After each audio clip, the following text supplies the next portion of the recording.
Bismillahirrahmanirrahim. Assalamu alaikum. This is Muhammad Ali Rana from Ghulamane School. In this video lecture, we are here with SLO number 1014 from chapter number 10, Simple Harmonic Motion and Waves. इस SLO के अंदर हम एक pendulum के ऊपर apply होने वाली forces को डिस्क्राइब करना है कि एक पेंडुलम के ऊपर कौन कौन सी फोर्सेस लग रही होती हैं। साथ साथ हम जो है वो पेंडुलम को डिस्प्लेस करेंगे और एक डिस्प्लेस पेंडुलम के ऊपर वही फोर्सेस किस तरह से चेंज हो जाती हैं वो देखते हैं।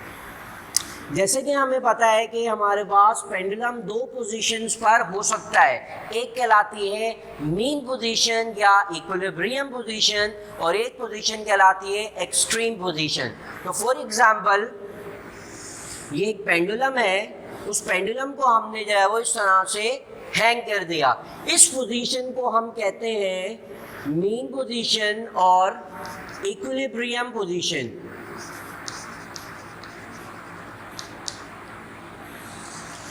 मीन पोजीशन और इक्विलिब्रियम पोजीशन क्यों कहते हैं उसको हम डिस्कस करते हैं। तो लेट सपोज इस सीलिंग के साथ मैंने इस स्ट्रिंग की मदद से इस बॉल को या इस बॉडी को हैंग कर दिया।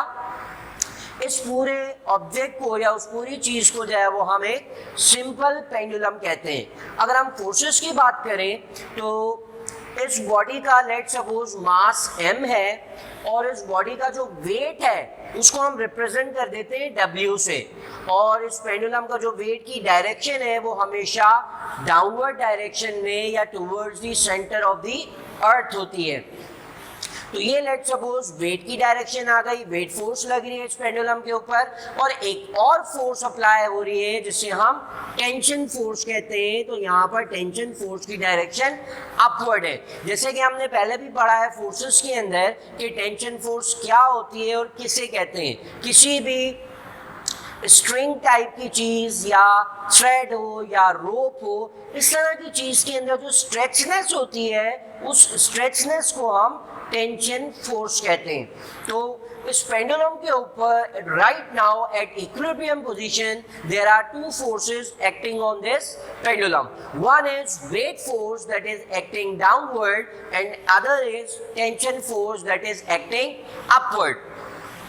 अगर हम इस पेंडुलम को देखें तो ये पेंडुलम अगर इस पोजीशन पे मैं इसको रिलीज कर दूं तो ये पेंडुलम अपनी जगह पर ही रहेगा या अपनी जगह से मूव नहीं करेगा। क्यों नहीं करेगा? Because tension force and weight force they both are opposite to each other. दोनों फोर्सेस एक दूसरे के ऑपोजिट है, अनलाइक पैरेलल फोर्सेस हैं, और अनलाइक पैरेलल फोर्सेस एक दूसरे को कैंसल आउट कर देंगे। तो जो नेट फोर्स यहाँ पे अप्लाई हो रही है एक पेंडुलम के ऊपर वो जीरो है।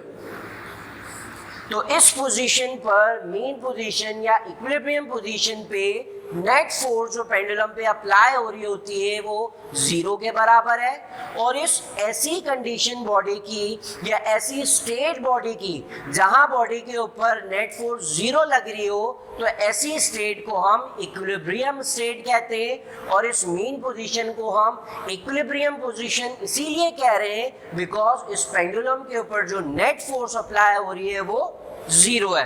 तो ये तो बात हो गई पेंडुलम की जो कि मेन पोजीशन पर मौजूद है। अगर इसी पेंडुलम को मैं डिस्प्लेस कर दूं, फॉर एग्जाम्पल इसी पेंडुलम को मैंने डिस्प्लेस कर दिया, अगर इन्हीं दो फोर्सेस को मैं मार्क करूं उस डिस्प्लेस्ड पेंडुलम के ऊपर, let suppose this is displaced pendulum. Displace pendulum से इसलिए कह रहे हैं बिकॉज ये मेन पोजीशन पर नहीं है। जब मेन पोजीशन से हम इसको मूव कर देते हैं तो वो पेंडुलम को हम कहेंगे it is a displaced pendulum. तो अगर हम इस पे फोर्सेस को मार्क करें तो सेम डायरेक्शन में इस स्ट्रिंग के अंदर जो फोर्स है वो टेंशन फोर्स है, and the other one is that is weight force acting downward or acting towards the center of the earth। तो इस डायग्राम में अगर हम देखें तो ये दोनों फोर्सेस एक दूसरे को कैंसल आउट नहीं कर रही हैं, इट्स मीन यहाँ पर जो है वो नेट फोर्स जीरो नहीं होगी, अनलाइक दिस जहाँ पे वेट और टेंशन एक दूसरे को कैंसल आउट कर रहे थे। तो अगर हम यहाँ पर फोर्सेस को थोड़ा सा रेजोल्यूशन कर दें ताकि हम नेट फोर्स फाइंड आउट कर सकें, तो हम यहाँ पे वेट फोर्स का रेजोल्यूशन करते हैं। रेजोल्यूशन हम प्रीवियस क्लास के अंदर पढ़ के आए कि एक वेक्टर को उसके कंपोनेंट्स के अंदर ब्रेक करना। तो मैं यहाँ वेट फोर्स के कंपोनेंट्स ड्रॉ कर देता हूँ। तो एक कंपोनेंट मेरे पास टेंशन के बिल्कुल ऑपोजिट आ जाएगा और वेट का एक कंपोनेंट हमारे पास आ जाएगा टुवर्ड्स द मीन पोजीशन। अगर मैं इस पेंडुलम को इस एक्सट्रीम पोजीशन पे ड्रॉ करता तो उस पे जो फोर्सेस लगती वो टेंशन फोर्स, डाउनवर्ड डायरेक्शन में वेट फोर्स। तो अब जब मैं ड्रॉ करूंगा यहाँ पर इस एक्सट्रीम पोजीशन पे इस पेंडुलम के ऊपर फोर्सेस, तो एक टेंशन के बिल्कुल ऑपोजिट कंपोनेंट आ जाएगा और एक कंपोनेंट आ जाएगा टुवर्ड्स द मीन पोजीशन। तो जो टेंशन फोर्स के ऑपोजिट कंपोनेंट है, इस कंपोनेंट को हम Wx कहते हैं और टुवर्ड्स द मीन पोजीशन जो कंपोनेंट है उसे हम Wy कहते हैं।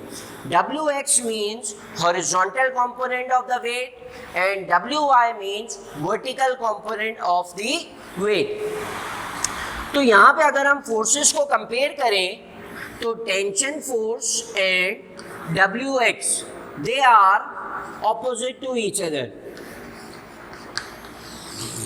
टेंशन फोर्स और वेट फोर्स एक दूसरे के ऑपोजिट है, it's mean these two forces will cancel out each other. Similarly, this tension force and this horizontal component of the weight vector will cancel out each other।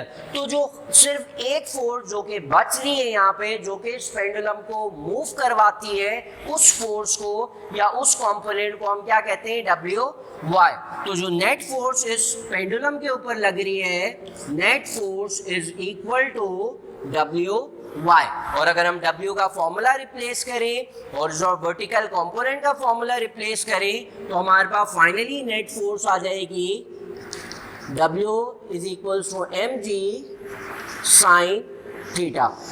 तो ये वो amount of force है जो कि एक weight vector के ऊपर, तो ये वो फोर्स का या नेट फोर्स का कंपोनेंट है जो कि डिस्प्लेस पेंडुलम को मूव करवाता है। अगर पेंडुलम इस तरह से मीन पोजीशन पर मौजूद है तो उसको रिलीज करने के बाद ये मूव नहीं करता। क्यों मूव नहीं करता? Because net force acting on a pendulum in mean position is zero. अगर इसी पेंडुलम को मैं इस तरह से डिस्प्लेस कर दूं, डिस्प्लेस करने के बाद जब मैं रिलीज करूंगा तो वो मूव करता है टुवर्ड्स दी मीन पोजीशन। क्यों मीन पोजीशन की तरफ मूव कर रहा है? बिकॉज नेट फोर्स की जो डायरेक्शन है, जिसका मैग्नीट्यूड हमने यहाँ निकाला, वो टुवर्ड्स द मीन पोजीशन होती है। तो ये था हमारा एक एसएलओ जिसमें हमने पेंडुलम के ऊपर लगने वाली फोर्सेस का एनालिसिस किया। इंशाल्लाह नेक्स्ट क्लास के अंदर एक और एसएलओ के साथ दोबारा हाजिर होंगे। Until we meet again, this is Mohammad Ali Rana signing out. अल्लाह हाफिज।